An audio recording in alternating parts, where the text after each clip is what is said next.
Our first speaker up for the post-lunch session is Tina Martin. Tina Martin has had over 25 years' experience in the animal welfare and animal management fields. Starting off her career with the RSPCA, she worked in a range of positions from vet nursing to shelter management to shelter manager, all up and down the Queensland coast. This diversity of positions and locations for 14 years gave Tina an immense understanding of animal management issues faced by many communities. Tina now brings her wealth of knowledge to Cairns Regional Council as the team leader, animal management, and also as director of the Australian Institute of Animal Management. So welcome to Tina Martin for a presentation on design and building an animal shelter for the tropics.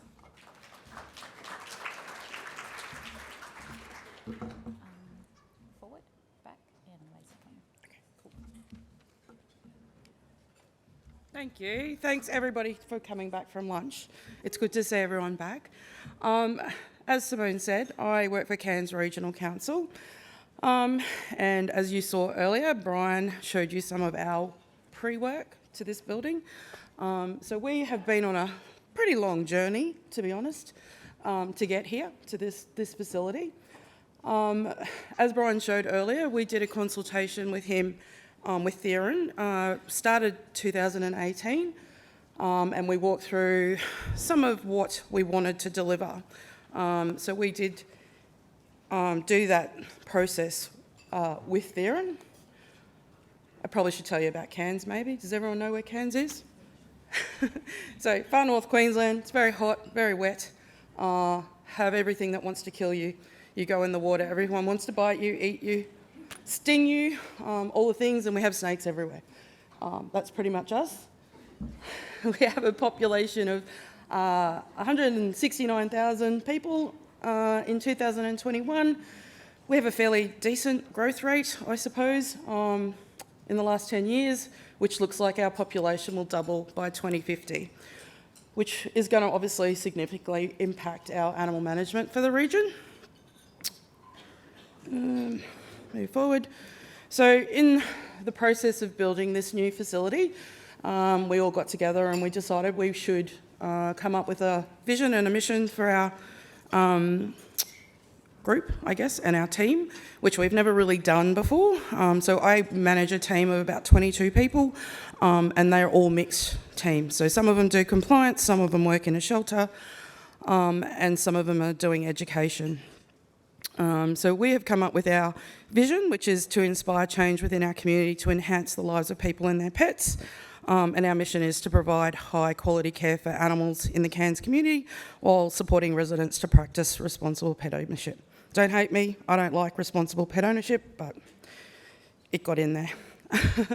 So as Brian spoke earlier, when we started our process of thinking about what our facility would look like, they challenged us, okay? We didn't collect very good data. And so when they came back and said, I think we collected the total number of animals we would impound a year. We didn't split it into cats or dogs.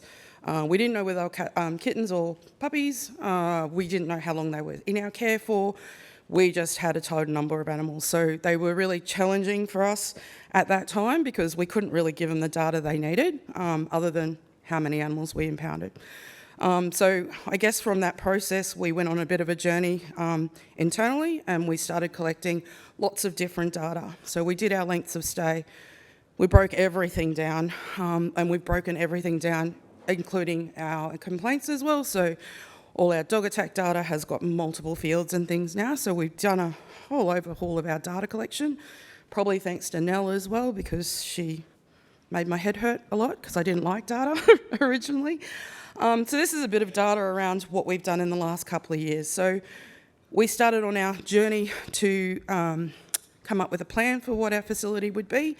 In 2019, it was finished the middle of last year. So 2021 we started building, finished in the middle of last year. So the first set of data for 21-22 is before our facility was opened, and you can see there the impound numbers, what was returned home and what was rehomed. Again, one data set. and the number of complaints we have. So since we have opened our new facility, our intake's increased, but also our rehoming and return to owner has increased as well. Part of our journey to get to a new facility is we did a whole realm of research into all sorts of things.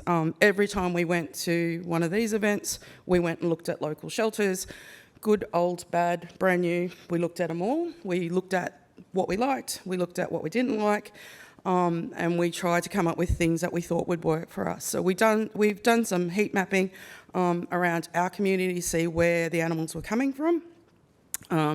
We also looked at where we should build this facility to be a central location for people. Cairns is fairly widespread, so we didn't want to have people having to drive an hour across town to come and collect their pet, and we didn't want to build more barriers to people coming to reclaim their animals. So we looked at a whole range of things. So we looked at what our service delivery would be. If it was up to me, we would have built all the things and it would have cost probably $50 million, but obviously that's not realistic. So we had our council decide on what our service delivery was going to be. We looked at all the things. I probably should say I had been through a building experience before this and it was horrific. It was supposed to be 5 months, turned out to be 2.5 years. The doors fell off when you opened them. So I wasn't super keen to go through this process again. The only advantage I saw is that we were building on a new site, so we weren't going to be disadvantaged by having to work around the building. So our old site continued to work while we built our new facility. That build also had really terrible drainage, so drainage was obviously a really big factor for us. The kennel systems, so we had very old, I think the oldest set of kennels we had was built in 1956 and we were still using them, so they were unlevel concrete, wire mesh walls, rusted, whole things holding them up were rusted from the floor. So we didn't obviously want to be in that position where they wouldn't last very long. We had no dedicated cat enclosure, so we didn't have a cattery at all. So we obviously were really keen to get some sort of cattery. We had no security. When I first started at council, our office was the size of a shower. It got converted into a shower. And our actual office then became a garden shed. So we didn't have a lot of security between the staff and the people coming in. And obviously we deal with people that are always unhappy because they're having to pay to get their animals back. Or they're giving us animals and they're unhappy. So either. We had limited equipment there as well. We had no exercise areas. So the dogs were always kept in kennels. Or they were free roaming around the area, which wasn't good for disease control. It was super stressful for the people and the animals in that environment because it was very loud. They could all see each other, and it just used to make everybody crazy. And we had no climate control. So the old facility had the tin roof right on top of the kennel, so it was really, really hot. When it was hot, they all got wet. When it rained, it was just not great. And trying to keep staff working in that environment was really difficult. So this is the old, some of our happy customers. So you can see our very long kennels, which space-wise was great, but there were no barriers there. There was no safety or security for staff that were dealing with animals that were really fearful when they first came in, or where they actually were trying to bite the staff. We had no barriers to deal with those animals. We had no choice but to go in and deal with those animals, so we caused more stress, I guess, to those animals. Again, we've got the old gate that just had a chain around it. People used to break in all the time, so it wasn't very secure. Where the puppies are is the 1956 building, so it was all rusted, not very good disease control. And the cats were just kept in crates, and that's what we had, basically. That site was actually in a flood zone, so if we had an event, so disaster, a flood warning, we were on a creek, so any sort of flood surge, king tide sort of situation caused an issue for us. If we had a cyclone, we basically had to evacuate the whole site. So that wasn't a great outcome for the animals that were still there. They either got left there if we couldn't return them to anybody, and we had to see what happened basically. Again, no possible disease control. Some of the kennels had concrete walls, and some of them had just wire nose-to-nose contact. Like I said before, it was a really poor working environment and high stress. So this is the beginning of the new. You would have seen a different plan, I guess, when Brian put it up. So this was the end floor plan. The little drawing on the side there was one of, I think this was the 50th one, before we handed over to Theron to actually develop a proper plan for us. So we spent probably 6 months just on our internal design phase, where we wanted to make sure that we had the really good flow of the facility. We wanted all the things that we wanted, basically. So we wanted areas where we could separate animals. We wanted isolation areas because we never had them before. We wanted exercise areas and all the things. So we basically did a lot of hand drawings. We got an internal council project manager who was fantastic and said, Tina, you don't know anything about scale. Let me just draw it for you. And that's where we got handed over to Theron. So the new, we have purpose-built kennels. We have a cattery, which is amazing. We tripled the capacity, and I probably should acknowledge some of what Brian said earlier. That was not their recommendation. I guess from a council perspective, we knew we were probably only going to get one go at funding and building this facility, so we did build extra capacity. But that extra capacity has actually allowed us to make the welfare for the animals so much better. Because we've got more room and more spaces, we can move animals around that aren't coping too well. We can give them their own space. We can put them in an indoor space. If that's what's better for them, we can put them in a quiet space. We do have quite a few isolation areas, which we use for animals that when they first come in, so we can make sure they're okay before they go into a general population. We have an area for mums and pups, which is now my office as well. We have some dedicated grass off-lead areas, but we also built exercise areas. So 1 in 4 kennels has an exercise area as well, so they can go out and hang out during the day while we're cleaning and things. We have also included a vet space. So we can do surgery in there, we can do desexing and other vet treatments. We also considered, obviously, because of where we are, we have cyclone threats, we have flood threats, we have all sorts of disaster threats there. So we built in water storage generator, so probably the only facility in council that can still work if there is a disaster, other than the disaster centre. We're not currently, our new location isn't in a flood zone, so we should have no problems getting in and out of there. It's centrally located in the middle of Cairns, so everyone has access to it. We have disability access through this building as well, so if people have wheelchairs and they need to come in and collect cats and things like that, they can get around our building. We have amazing staff amenities, so, you know, it's still very hot outside, so they can come in and just chill out for a bit and recover. We also have a lot of security. So we have a lot of cameras, we have great fencing and all the things, and the building basically is swipe card access, so you can't really get into our building unless someone lets you in.